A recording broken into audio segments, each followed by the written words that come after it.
Pinasinayaan ngayong araw ang Imelda Romualdez Marcos Pavilion sa Philippine Heart Center kung saan daan-daang obra ng mga Pilipinong alagad ng sining ang makikita.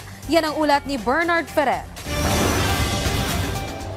Mismong si dating First Lady Imelda Marcos ang nanguna sa pagpapasinaya ng Imelda Romualdez Marcos Pavilion sa Philippine Heart Center sa East Avenue, Quezon City.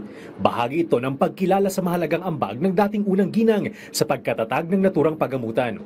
Tampok sa nasabing pavilion ang 400 na obra mula sa mga alagad ng sining, kabilang na ang gawa ni national artist Vicente Manansala at iba pang local artist. Ang mga ito ay personal na donasyon ni dating First Lady Imelda Marcos. Alam naman natin na ang ating former unang ginang na inaayos na pati yung mga sining, arts.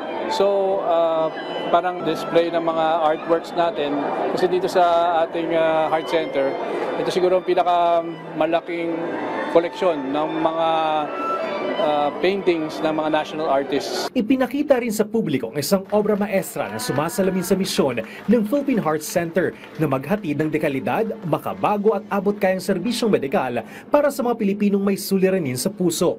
Binigyang pagkilala rin sa okasyon ang ilang mga alagad ng sining at mga individual na may natatanging ambag sa larangan ng sining at serbisyo publiko. Itinatag noong 1975, ang Philippine Heart Center ay isa sa mga flagship projects ni dating First Lady Imelda Marcos bilang bahagi ng kanyang adhikain na paunlarin ang sistemang pangkalusugan sa Pilipinas. Nagpasalamat si dating First Lady Imelda Marcos sa mainit na pagtanggap at suportang ipinagkaloob sa kanya, lalo na sa pagpapatuloy ng kanyang mga layunin para sa kalusugan ng sambayan ng Pilipino.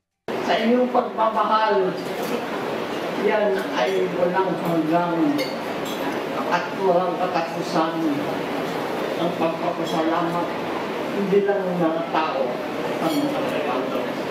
Sa inyong lahat, maraming salamat. Nananatili ang Philippine Heart Center bilang nangungunang institusyon para sa pangangalaga sa puso sa bansa. Isang buhay na patunay sa pangarap ni dating First Lady Imelda Marcos na magkaroon ng world-class na serbisyong medikal para sa lahat ng Pilipino.